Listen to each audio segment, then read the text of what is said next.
Welcome to this very special edition of The Author's Voice with KAJ, a show where we explore the stories behind the stories.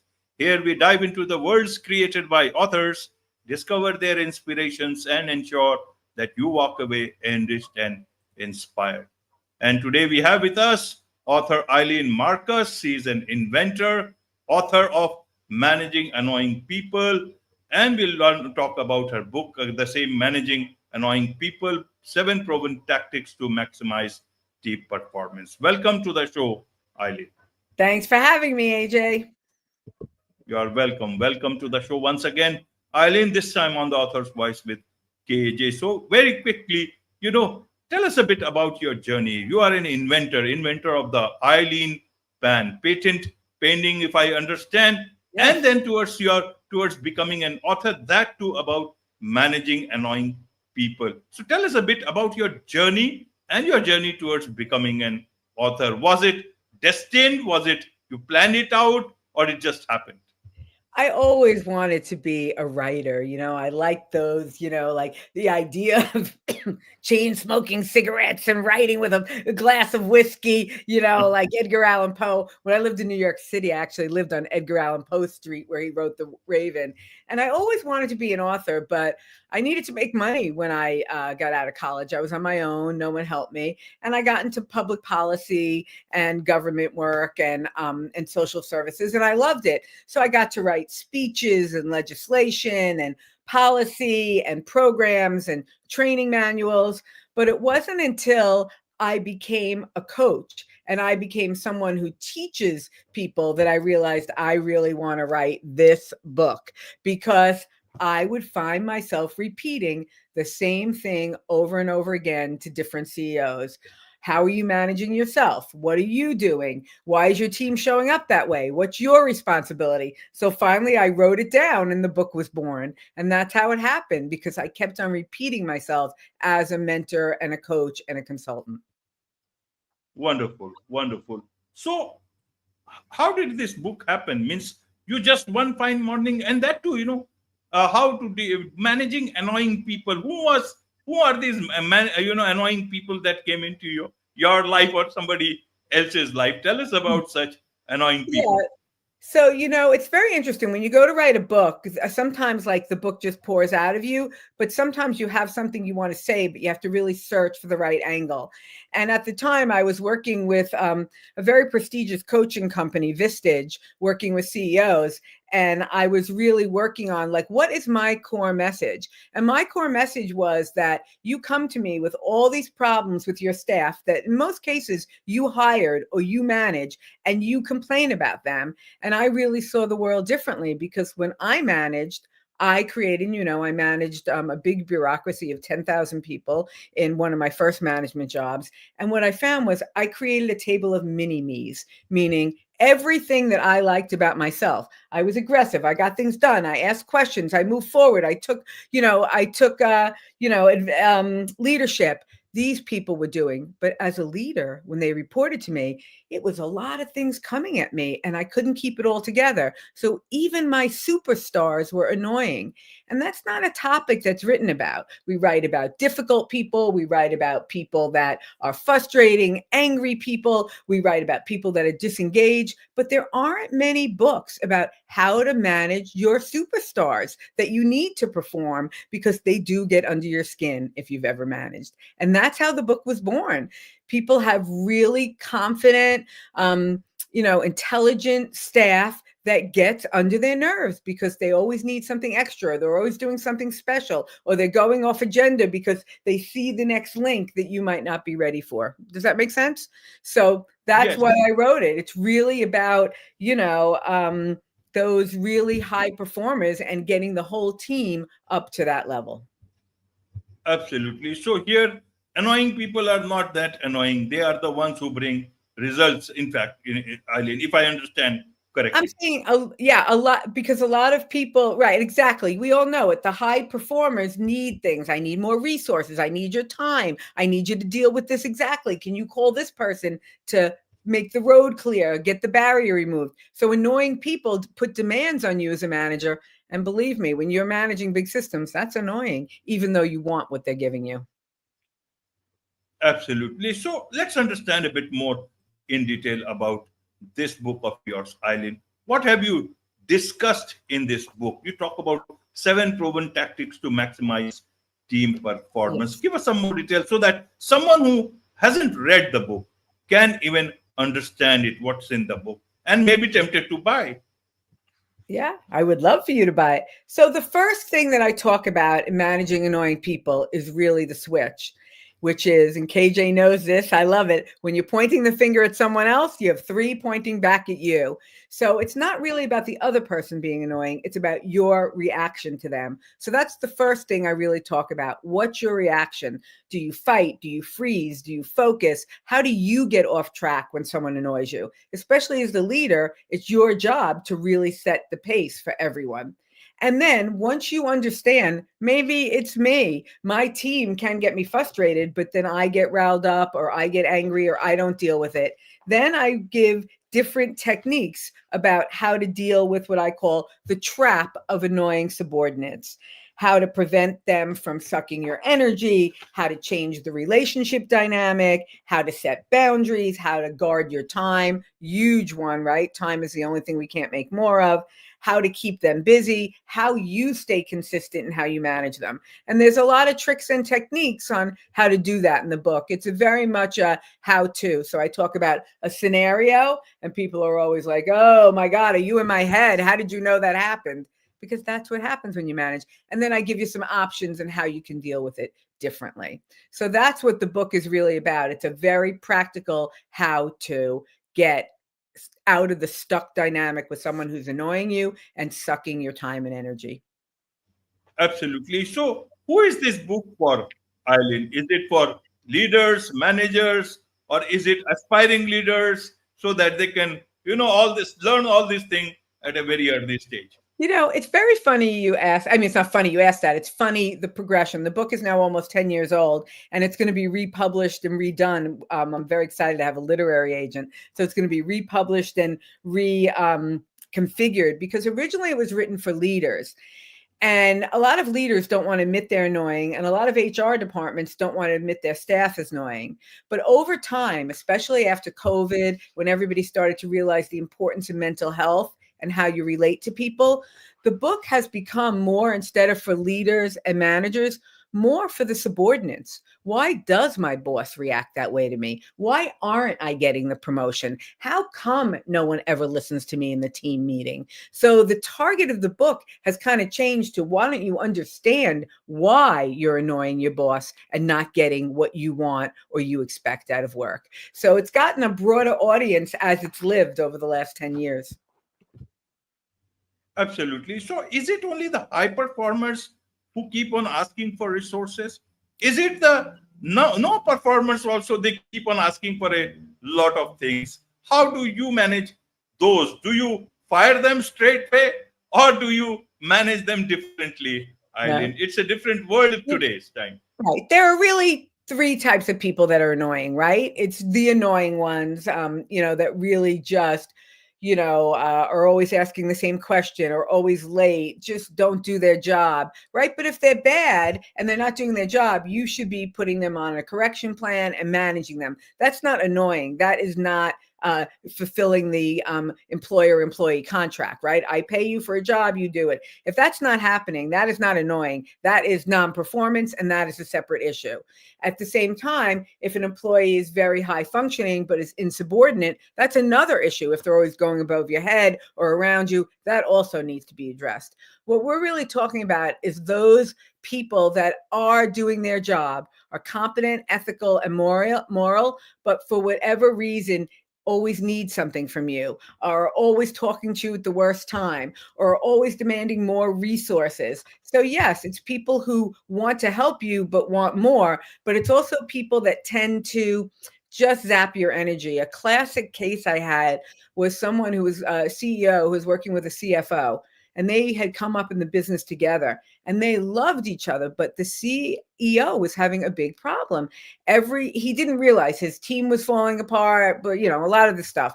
When I was able to pinpoint it, his relationship with the CFO had changed. The guy who used to actually really support him and actually really help him run the business whatever his style was now, getting into the weeds, too detailed, focusing on little things instead of big picture as the company grew, this guy was now sucking his energy and changing the entire team dynamic. And he couldn't wrap his head around that, because how could this person that helped me build this business now be the one in my way? And the person wasn't incompetent, but they were annoying because they couldn't grow in the same way that the company needed them to grow. You know, I have an acronym for what TEAM stands for in my book. Do you know what it is? I want to know. Yeah. TEAM. What does TEAM stand for? Together, everyone annoys me. And sometimes that's just it, right? You know, everybody has an opinion. You know, there's never enough time as a manager, and you have to figure out how to make that time, how to connect with each person, and how to figure out what their drivers are. What is it that you can do to make sure they stay motivated and make sure that they understand the boundaries of what they're supposed to do and what you expect, so that they don't pull you down and suck your time and energy. Absolutely, absolutely, Eileen. So you managed over 10,000 employees across non-profits and government. How Yes. did you do that without this book at that point in time? Because it came only later on. So I want Yes. to understand, what is it that you know more, and which is not there in the book. Is there anything extra that you would want to share Well, with people? great question. Most of it is in the book. Some of it is intuitive to us. So one thing for me was that I intuitively knew what drives my people. And I say some people are driven by money and power. Some people are driven by mission. They care a lot about homelessness and policy and research. And some people are driven by, the fact that they like their personal space. They're good at their job, but they want their family and their yoga time. So knowing that about each team member, I intuitively know this one, oh my God, I'll give the best parking spot or the best office to, or I'll bring them to an important meeting. The person that's mission driven, oh, I'll let them write the policy paper. I'll have them do this. I'll donate to their charity. And the person that cares about, their home life, always set meetings at the end of the day because they're never going to run over. They want to get home and they're not going to go on and on. That same person, if I saw them first thing in the morning, they would go on and on. They're good at their job. But at 4 or 5 o'clock, they want to hit their yoga class, pick their kid up from daycare, have dinner with their partner or friends, and they're out the door. So those are some intuitive things.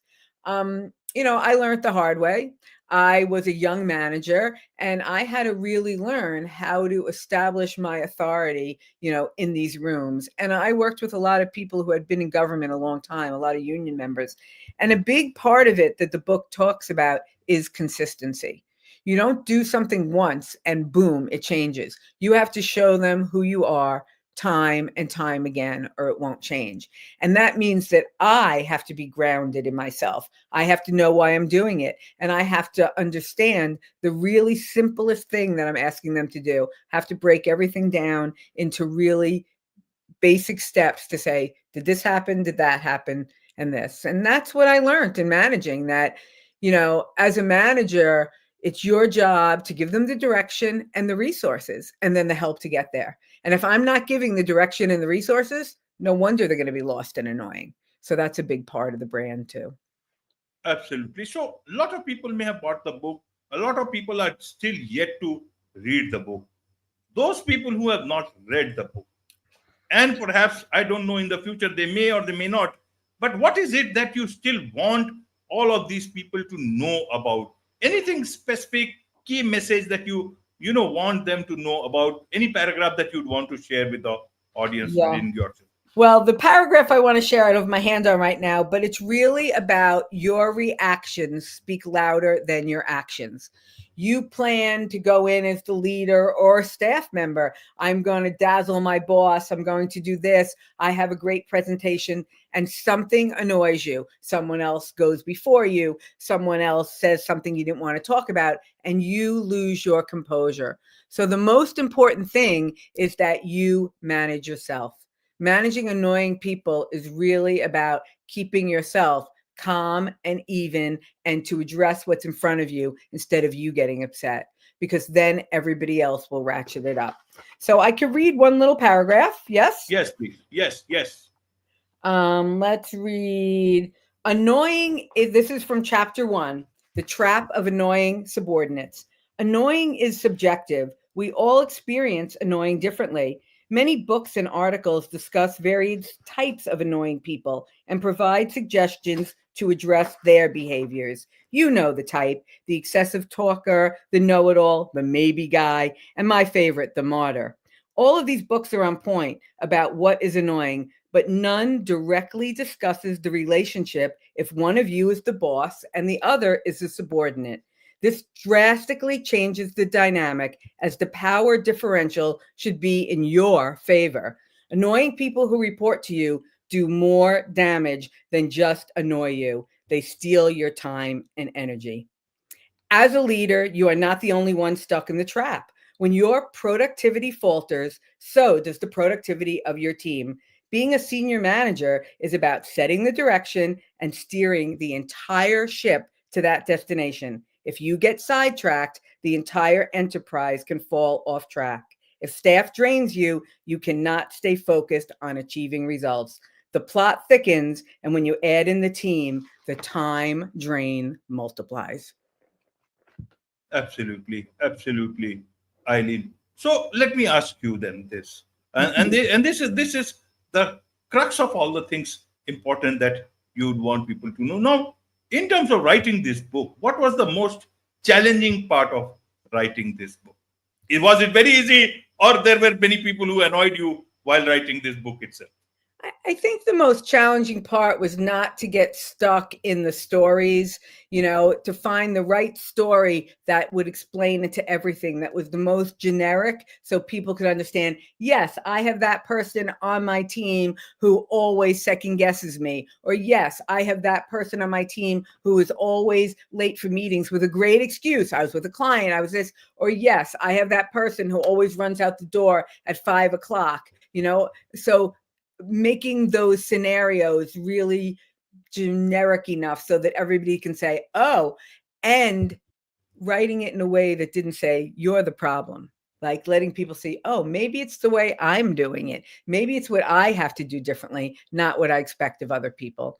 So it's really, it's one thing to be able to talk and manage. It's another thing to be able to put it down on a piece of paper and hope when someone reads it that they get the same intent as you said it. And, that's an exciting part when you meet people who have read the book, or I go to certain trainings and people tell me I've already read the book and, they understand, okay, I want to take responsibility for my behavior.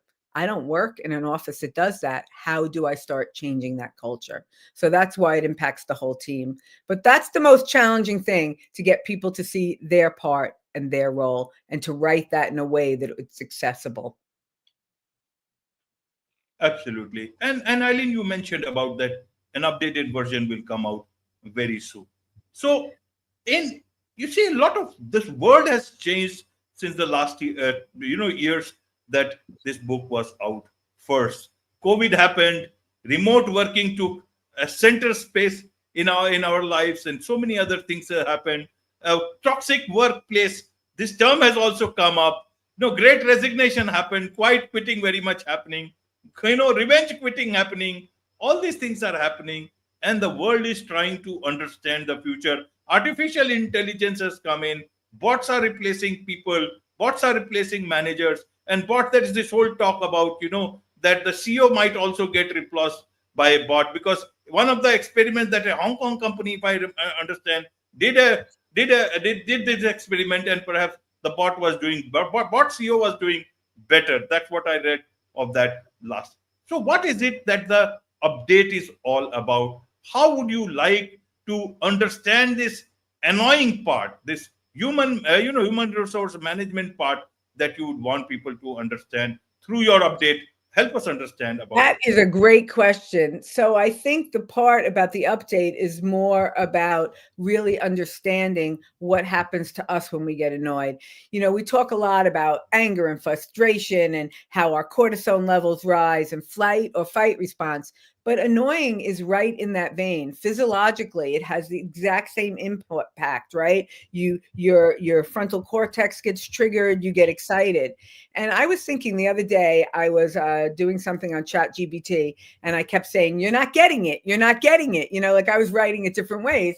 And there are some things, Chat GPT, human emotions, it can't always get. It can't really explain it. And I was getting annoyed at ChatGPT. How I get annoyed at the computer is different how I get annoyed at a person. But what the update is all about is exactly that. Who am I annoyed at and why? Not who's annoying me. Why do I get annoyed? And then how do I either bring that back down so we can all get along, or ratchet that up to make more trouble? I'm never using ChatGPT again. Or, oh, ChatGPT cannot answer that kind of question because it's way too emotional, and it can give me kind of, the big answer about like the Mona Lisa is beautiful and death is hard, but it can't really hook into human emotion. So it's about really knowing your audience and you, or who you're dealing with, whether it's a work person or a family person or someone in the community or the neighborhood, and really thinking about what is my response and how can I bring that back to calm? Because we all want to live in a world that's much more even and calm and kind. So that's what the reboot is really about. It's less of how to deal with this person at work and this situation and this personality, and more about how to deal with me when I get in that state. Absolutely. So this is one book, update coming out soon. What, an updated version coming out soon? What next? Any other book in the pipeline? Your wisdom? Yes, I have a book in the pipeline. AJ is going to drop a page on my website that has something about it. The working title, it might change, is called Point right now, because I think the idea is, what's the point, right? So this book was about managing annoying people. The update started managing annoying me. How do I manage my own behavior? So this book was written about being a leader, managing 10,000 people, working in a very political, high profile environment. Point is when I get out of government and out of work and I'm semi-retired, and now I'm a person in the world and I'm not in charge. How do I deal with the person who cuts me in line? How do I deal with the person who cuts in front of me in the road? How do I deal with someone who doesn't give me what I want? And how, I get in my own way through my own behaviors of making the situation worse or better. So it's about a quirky woman, written a little like me, a quirky woman in her 60s who has these conversations with her friend Kathy about why we're crazy all the time and why we get stuck. So it's quite a fun read, actually. And it's very useful one. Millions of people across the globe will certainly need a book like that. How to deal with life, deal with people, especially when they are out of what they have been doing for so many Yeah. years. It indeed can be a difficult life. Yeah. One of when you write a book, one of the things you do is go to several writing groups. Hopefully you have a steady one, and other people read your work or read it out loud. And some groups are all like, don't give bad feedback. But when you find the right group, they really say, this doesn't track. You didn't give me enough emotion. I don't know what you're getting at. And one chapter I have in the book is all about a separation with an Amazon delivery and the UPS guy. And I mean, when people read that, they go from, in these writers groups, we're supposed to read like writers. The tense is wrong. You didn't do that enough. It's not a sentence. You lost the thread. But when everybody read this one chapter about the UPS guy and returning the package and Amazon, they were like, oh my God, like I was there. Everybody became a reader at that moment. They were like, oh my God, that situation I've been there 100 times. So the relatability, I hope there, it's been a few years now, so I've learned a few tricks. The relatability about the personal situations and how to get in and out of them is much higher, I think, in that book. And I'm very proud of that. Absolutely. There is so much to learn. So in a nutshell, Eileen, in your book, managing annoying people, what are the key points, key message, key insights that you want readers of this book to take away with them? So the key message is, of course, your reactions speak louder than your actions. So no matter what you have planned to do, when somebody surprises you or gets you upset and you go down that way, That's what defines you. So really be sensitive to how you react. The second thing that I like to say is your life is what you do every day. Meaning, if you say, oh, well, today I'm annoyed at that person, I'll deal with it tomorrow. Oh, that's another situation, I'll deal with it tomorrow. You're going to keep on putting it down the road. So today is the day. There's never a good time. I joke, there's never a good time to go to the doctor, to get on a diet, to start an exercise plan. There's never a good time to start addressing annoying people. But if you don't address it, you will never get there. So your reactions speak louder than your actions. Your life is what you do every day. So take the action. And finally, just because it's not working doesn't mean it's not working. Consistency, again and again. You have to take these tactics and make them your own, tweak them for you, because we all know behavior change is hard. Starting a new habit is hard. And especially if you're the one that's either managing or being managed, and you're in a dynamic where it's not going so well and you're bunking heads, the first time you do something different might not put someone on notice, or the second time, but by the third time, oh, that's different. Let me react differently. So just because it's not working doesn't mean it's not working. Stay the course. Stay the course. There is much to learn from you about all this, and I'm sure a lot of people would want to connect with you, Ilene, about what you're doing, what they can get your help in, and also about this book, updated version, and also about the new upcoming week. What is the best way for them to connect with you, Ilene? The best way for me is on LinkedIn. If my name, Ilene Marcus. If you're not on LinkedIn, go to my website, also my name. You can sign up for my newsletter and my updates, and that's another great way. I'm on Facebook, I'm on YouTube, but I still come from that professional world, and I love LinkedIn. But get on my mailing list, see what I put out on YouTube. I write a blog for 60ME, which is an international blog with I think like 200. I don't know how many women, but it's almost maybe 1 million women. So I write about, as you get older, what's annoying on there and how things change. So I have a lot of things going on, and I'd love for you to hook them into them. Wonderful. With this, it's a wrap on this very special edition of the Author's Voice with KAJ. Thank you so much indeed for joining us.